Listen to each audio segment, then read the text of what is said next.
It's time to get Australia moving. Increasing the speed limit on our freeways from 110 to 130 kilometres per hour will not only increase productivity with minimal, if any, increase in the road toll, more on that later, it will also send an important and powerful message that we're not willing to accept this managed decline that we see all around us in Australia. We've reached our limit for being poked and prodded and shackled and restricted, and we're taking our own country back despite the inevitable wailing from the do-gooders and the finger-waggers.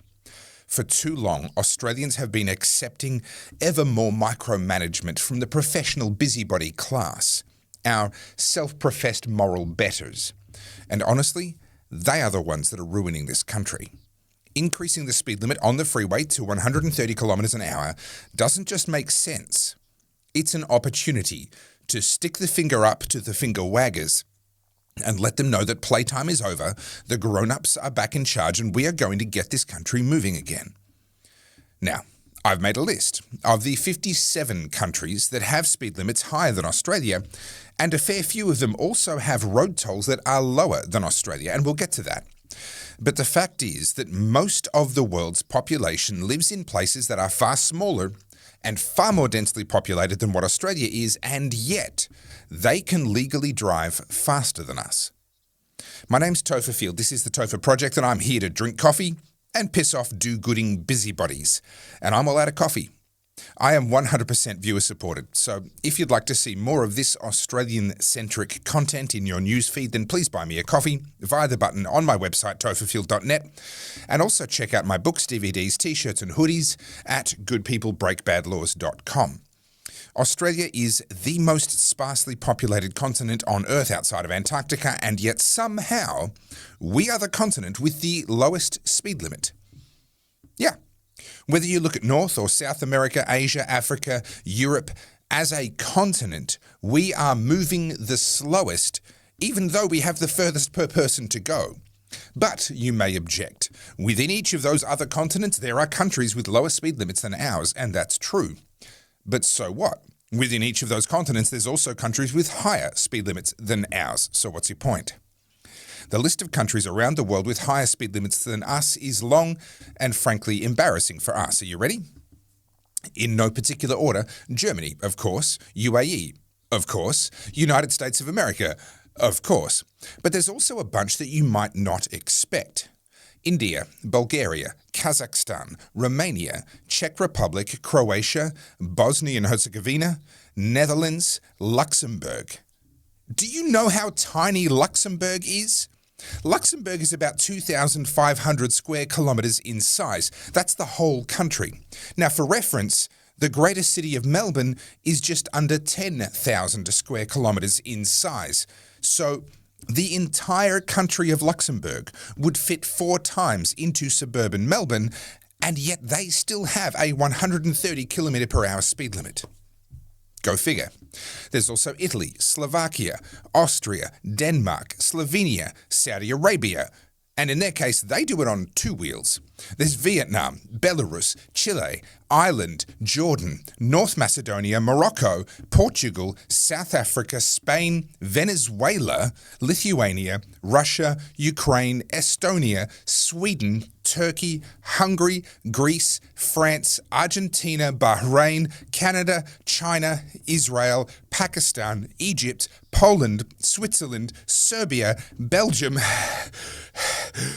Latvia, Zimbabwe, Japan, Brazil, Finland, where they do it on snow and ice, South Korea, Thailand, and last but not least, Iran. And who knows, I might have missed a few in that list as well. That is a hell of a list, and most of the world's population is in there somewhere with a national speed limit higher than ours, which is really weird, given that we are the least densely populated continent on the planet outside of Antarctica. Now, when I suggest raising speed limits, there's 2 main objections. The first one is that people will die because speeding kills. Well, that's bollocks, but I'll come back to that one, because the second objection is that driving faster is less fuel efficient and therefore it creates more atmospheric CO2. Now, regular viewers of this channel will know that I consider increasing atmospheric CO2 to be a good thing, not a bad one. But let's put that aside for a second. And let's also put aside the fact that Australia reducing our contribution makes absolutely no sense in a world where the US, China, India, and most of Africa are rapidly increasing theirs at a rate that makes anything we do completely irrelevant. Let's just put all of that aside, and let's just solve this problem very easily by taking it off the table. Fine, I'll buy a carbon offset. I don't want to, I think it's stupid, but let's just take this issue completely off the table. I will pay a hippie to plant some trees. If that's what helps you to sleep at night while I drive at 130 kilometers an hour and reach my destination faster, thank you very much. Let's just take that off the table. I'll buy the offset. Okay, so that's the CO2 issue. But what about the road toll? Won't increasing speed limits increase the road toll? Maybe, but probably not. There's an important distinction to make here. See, speed doesn't kill, it's suddenly stopping in an uncontrolled fashion. That's what kills. You know, turning your car into a washing machine, tumbling down the road, that's what kills. And the government has spent a fortune out of our taxpayer money convincing us that every kilometre per hour counts. But it only counts if you crash. Now, speeding is listed as a factor in a huge proportion of car crashes, but multiple factors are listed in a lot of car crashes. How many fatalities have taken place due to someone going specifically more than 110 kilometers per hour, but less than 130 on a freeway without alcohol, drugs, or fatigue also being a factor? That's the real question here. Isolate that difference. If you want to know whether increasing the speed limit is going to increase fatalities on the freeway, isolate it. Now, that's a research project I can't afford to spend days on, but you get the picture, right? The government loves to point to every crash on a freeway and say, see, if we raise the speed limits, then you'll have more of those. But, and this is important, you cannot use the crash data of someone who is ignoring the road rules, ignoring the speed limit, as an argument against raising the speed limit. If someone is already speeding excessively, by which I mean they're going at least 30 kilometers per hour over the speed limit, they are very likely to crash and die. That's true, but not so much because they're going fast. That speed will make the impact far worse, of course, but actually the risk of crash goes up because they are acting with reckless disregard for themselves and for others. And it's that reckless disregard that will exist regardless of the speed limit. Those people who are driving like that already, they're already going as fast as they want to go. And raising the speed limit further isn't going to mean that they suddenly go even faster. They're already going as fast as they want. So the question isn't, do people who disregard road laws and recklessly speed whilst also probably being drunk, swerving around over the road and showing off to their mates in the back seat, do they have a tendency of suddenly wearing a tree to the face? Well, yeah, of course they do, but that's not relevant here. The question is, if the law-abiding drivers who are currently frustrated and fatigued at having to do long hours at 110 kilometers an hour, if they were able to do fewer hours at 130 kilometers an hour, would that lead to a noticeable increase in the road toll?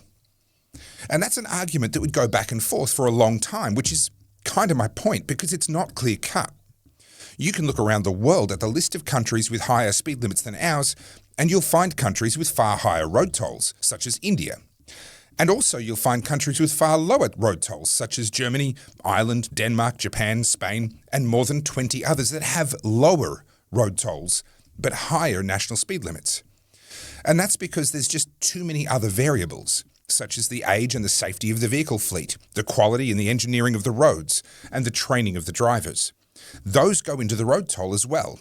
There's too many other variables for a single variable such as 110 versus 130 kilometre per hour speed limit to be the deciding factor in what the national road toll turns out to be. In India, more than 150,000 people that we know of die on the road every year. Now, very few of them would be because they were going at or above their national speed limit of 120 kilometres per hour. The vast majority of Indians killed on the road are killed at very low speeds, particularly being run over by trucks that they've tried to squeeze past on their scooters. In the US, well, drivers die at a higher rate per capita than they do in India. Now, keeping in mind that not every road death in the more remote parts of India are going to be captured in the data, and also keep in mind that the US has 850 cars per 1,000 people, while India has just 158 cars per 1,000 people. But nevertheless, the road toll in the US is pretty shocking, actually. But so are their cars. They have these rollover-prone trucks. They have these ancient old bangers that look like they were around during the American War of Independence. They get their licenses out of cereal packets, and a lot of them don't wear seatbelts. That's what goes into their road toll, not just speed. In countries that are more comparable to Australia, countries like Germany, Japan, Spain, France, Canada, Italy, they all have speed limits that are higher than ours and road tolls that are similar to or better than ours. What's happening with the road rules is that we're all being punished for the reckless actions of a few, because there's a few people that do go flying down the freeway at 200 kilometres an hour and kill themselves. We're all being told that we're not allowed to go 130. And this has a very real cost. Maybe not to you directly. Maybe it's not a cost that you personally see on a regular basis. But it's a cost because it's adding to the cost of living, the cost of doing business, and it's taking away from all of us opportunities that we wouldn't even know that we had. Now, personally, I see this every week because I drive to Melbourne to do my podcast with Carl's J. Soda. If you haven't seen our podcast, it's pretty fun. It's called The Oddcast. Find it on YouTube via The Oddcast HQ. Now, for me, it's a 4-hour drive each way, and about 250 kilometres of that drive is on the freeway with a 110 kilometre per hour speed limit. Changing that to 130 kilometres an hour would save 20 minutes each way, 40 minutes out of my driving each time I do that trip. Now, that might not sound like much, maybe not to you, but I'm the one that does it every week, and believe me, I would gladly spend a bit more on fuel in order to get back to my family before 7 p.m. instead of after 7:30. And don't give me the bleeding heart BS. Yes, but you do want to make it home to your family, don't you? What a reckless speed, 130 kilometres an hour. Okay, we know from all over the world that a 130 kilometre per hour speed limit isn't some Mad Max hellscape. So if you insist on clutching your pearls, go and do it somewhere else, because I don't want to hear it. And I'm not the only one, by the way, who lives a reality like that, where a change to the speed limit would make a real change to my life. Some years ago, my sister-in-law lived in the Northern Territory back when they had huge stretches of road with no speed limits at all. Now, she was a dancing instructor, and she ran dancing schools around various parts of the Northern Territory. Now, I don't know if you've been to the NT, but dancing schools are something that's, let's just say, in short supply. So every week she would drive hundreds of kilometres back and forth between the different locations for her different schools so that she could bring the joy of dancing to children who were spread far and wide in the Northern Territory.